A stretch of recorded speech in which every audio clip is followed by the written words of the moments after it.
เวลากลับอันนี้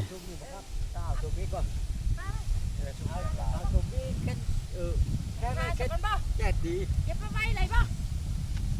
ลำปน้ำตาล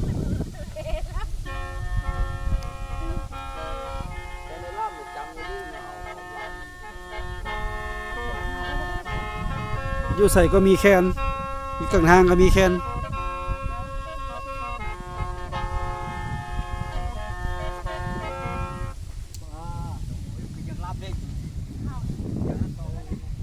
โอ้ลมพัดแห้งขนาดอยู่ลักซาวเมืองคำเกิดเป็นบรรยากาศที่มีลมเย็นสบายทุกเวลาว่าซะนี่ต้นไม้ก็งามแคมห้วยแคมหนอง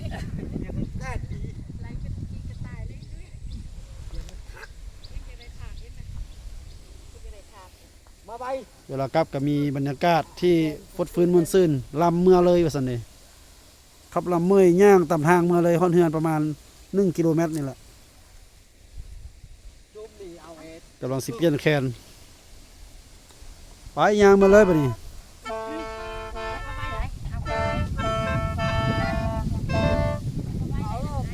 แคนก็อยู่ข้างหลังมันแม่แคนก็นี่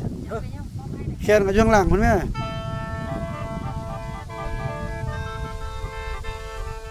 ท่านผู้ชมเคยเห็นบ่แบบไม้บัดนี้ขับลำแบบไม้นะบัดนี้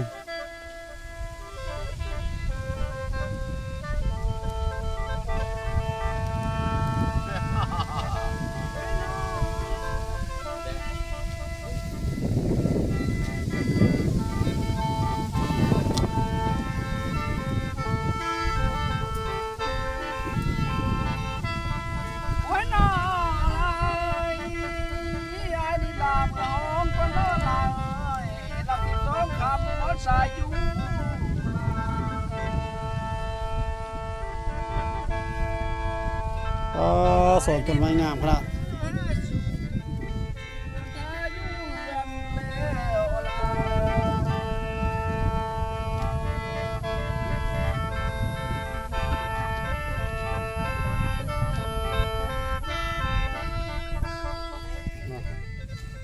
งามหลายต้นไม้นะ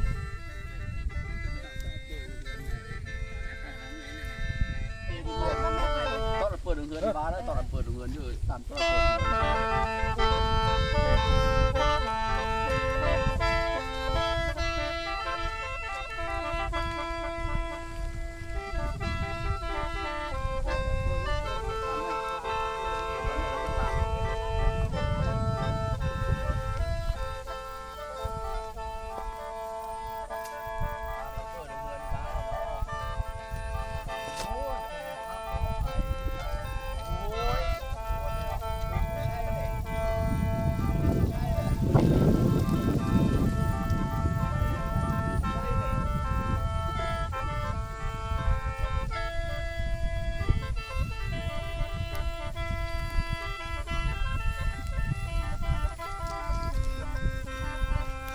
ิเจ้าอยู่ดีไม่แห้งไม่เจ็บไม่ไข้เสียงลำไปหน่อยโอ้ยลำโอ้ยหน่อยที่บาบอยก็ไม่หอกกินมากหยอกมากหยอกกับมากหยอกว่าไหมดูมาหำมอยโอ้บุบไปกินนี่มาหำมอยมาหำมอยปล่อยไม่ไหวแม่ยังชมมาหำมอยก่อนไป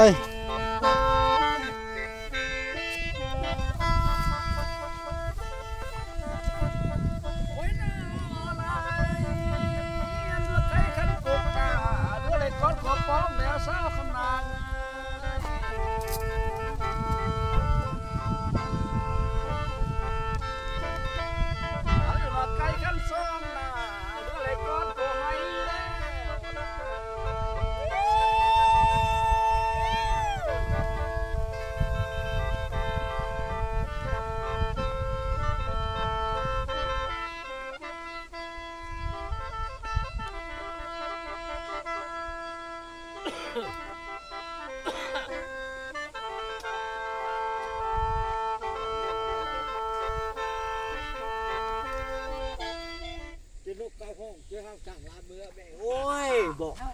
กระเทินปัดดีบอกน้อยเลย โอ้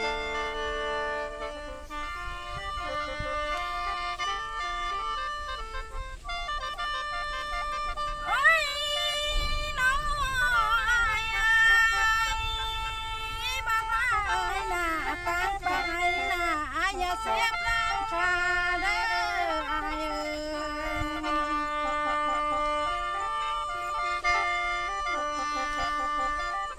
บุญใส่ได้ใส่เล็กช่อยได้ พี่สายเอ้ยไอ้อย่าเสียบน้ำคาเด้อ อนุญาตเจ้าทินเจ้าทางเด้อขอลำมือเฮือนเด้อนี่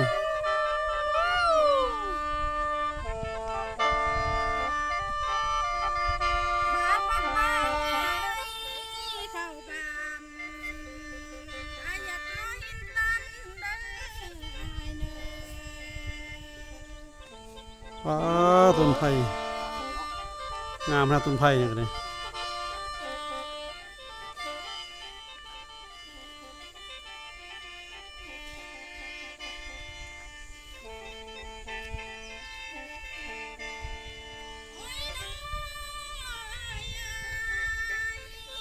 น้องนี่เนื้อได้สร้างหน้าใส่เอ้ยนาเทบ่ได้อยู่หน้านา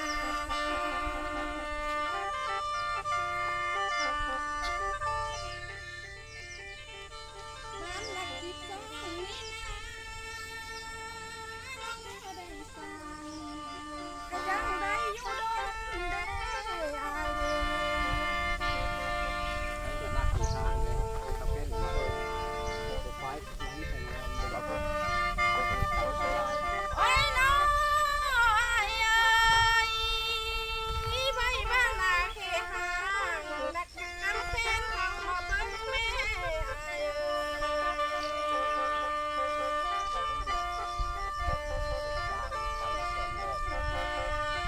ลูกไฟเอ้ยยังตั้งผู้จนนอนมาใส่เอ้ย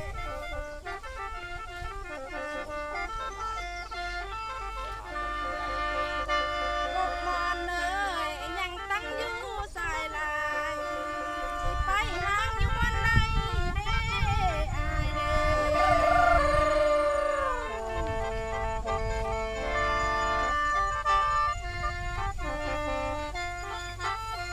ว้ายหนักมากรอแน่ธรรมดาเอ้ย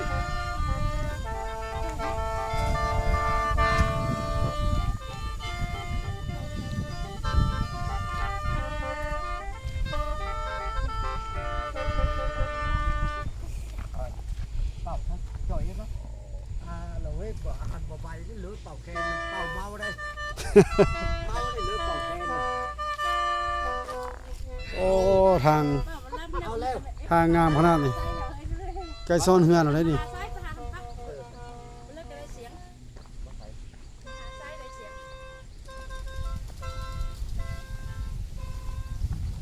เปลี่ยนเป็นลายมหาไซแล้วบัดนี้ ได้เสียงเลย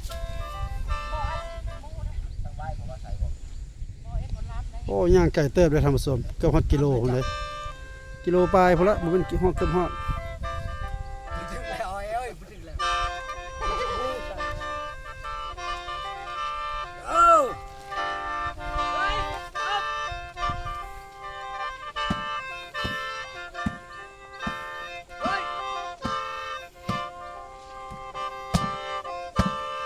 เมืองได้กระทั่งแตกได้ โอ้ยบ่เข้า คือขนาดข้างหลังนี่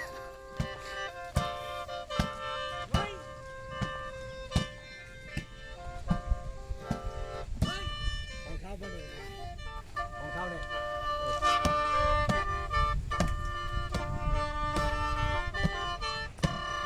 ไก่ไว้หอม ใกล้ไผ ไก่ไว้เนาะ บ่ว่า แม่นลายได้ วันนี้วะ แม่นแม่น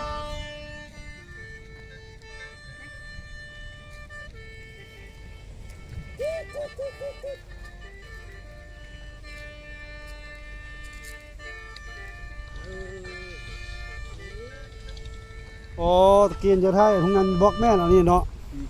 2026ปืนกันมาก เออ ครับ เดี๋ยวบ่ ได้ ได้ ภาคกองภาคหัน เออ ลูก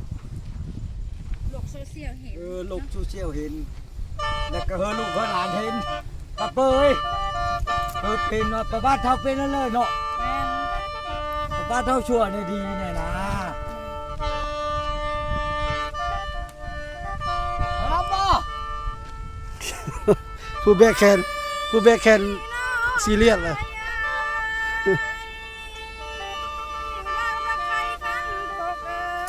ย่างพร้อมลำพร้อมนี่ย่างพร้อมลำพร้อม บาดทางซอยนี่นะไก่ทั้งสองน่ะเฮายังกอดขอให้นะ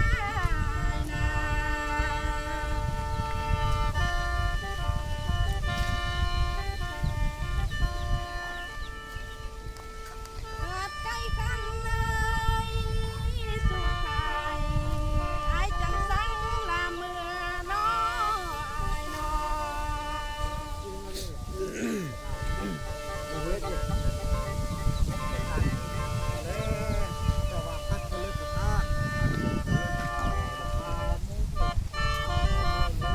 กระบวนการย่างไปเส้นพุทธวีป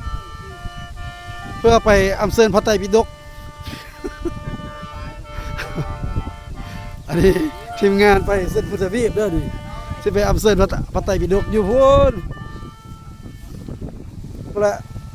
แถวเมืองภูติเบศพุ่นละ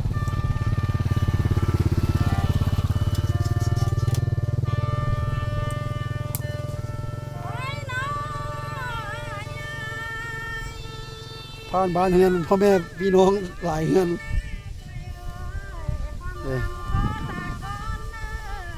คณะขับลำเดินทางมาฮอดนี่แล้วบัดนี้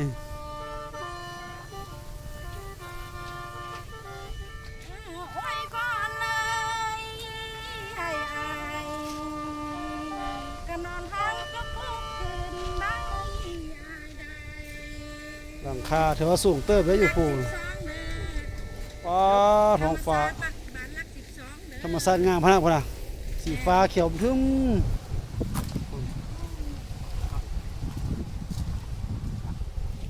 หลัก12กับ12นาทีตอนนี้ บ้านลัก12เด้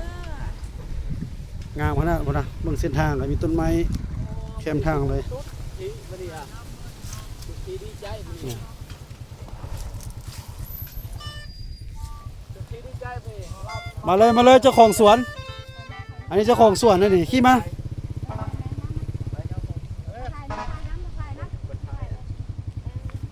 อันนี้เท่าแก่เข็นทองเข็นกอง เฮ็ดของ กับสุทธิฮักเพิ่น ครับของพ่อถึงของ บ่ขอถามแด่นท้องนี่เดือนได้สิเกิดลูกนี่ ก็กะมวยแล้วได้5 เดือนเนาะมวยแล้ว เอามาเลยเดี๋ยวแล้ว ขอบใจเด้อ มาเลยเอาขี่มาก่อน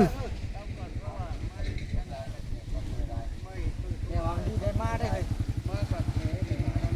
อ้าวขอบใจหลายๆ อ้าวสุขภาพแข็งแรง บ๊ายบายนี่เจ้าของหนองเจ้าของฟาร์มไปขี่รถมาก่อน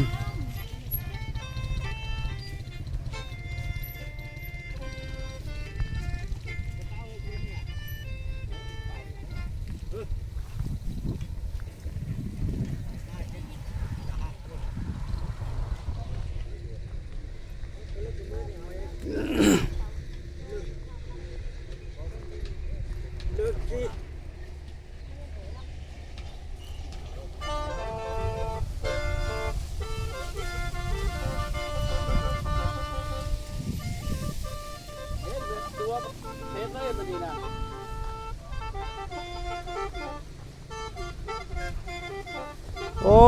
กำลังผ้าฟืนอยู่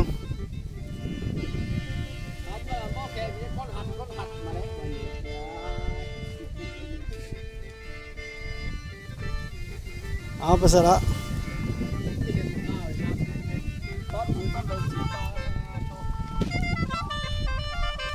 โอ้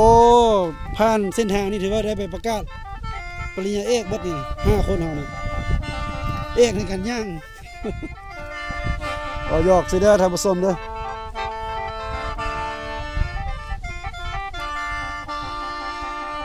โอ้ ท้องฟ้างามขนาดนี้บวกใส่เสียงแคนลายเมื่อยอีก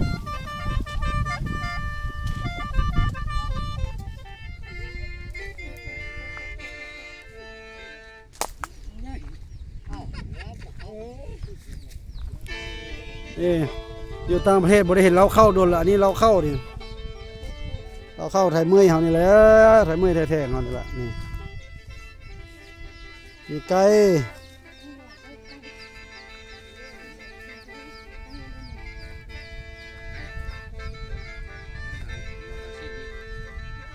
อันนี้ก็เราเข้าอีกนี่อันนี้เฮือนงามเลยนี่ปลาสีสดใสขนาดอันนี้ฟืน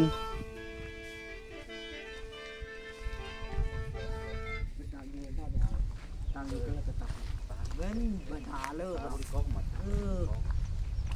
เลิกเลิกเลิกข้ามปัญหา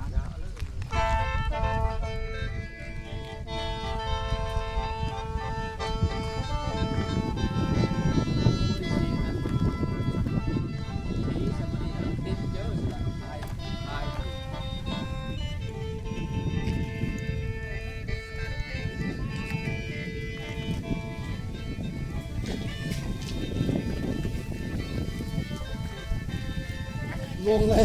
พ่อแม่พี่น้องงงเลย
เอาพอนึงดิเพื่อนอะไรใช่ไหม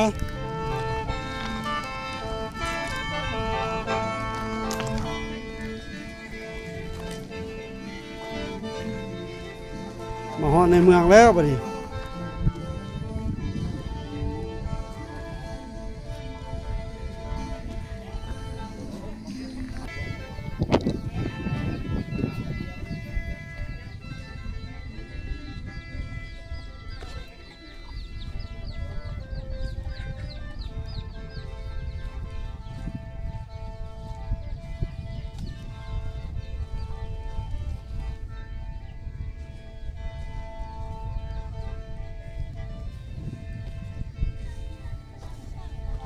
ฮะ มีความสุขแล้วมีคำแคนประสบ เอาไปลิ้นมาเอ้ย เพื่อแกเชื่อแกเพื่อลูกเชื่อแก เขาต้นนะครับ โอ้ไทยนี่ยังก็ อันน่าอันเขียวมากดี อันเคี้ยวมากเนาะ เออ โอ้ซ้ำนี้คันซื้อนี่ประมาณเท่าไหร่ดี ไม่ได้ใช้เอามากินน่ะ โอ้โอเค เราต้องตกมาแล้ว โอเคเหรอ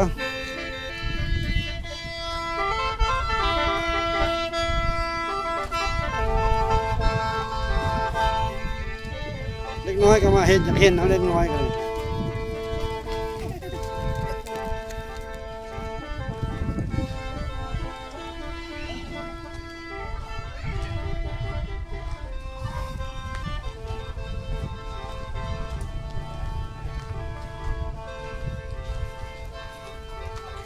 ไทยมันจะสวดมาได้นี่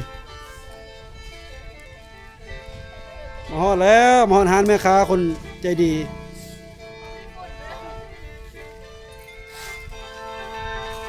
จบเทานี้เด้อการบันทึกการเดินทางจากหนองมาฮอดเฮือนขอบขอบใจทุกคนที่ติดตามชม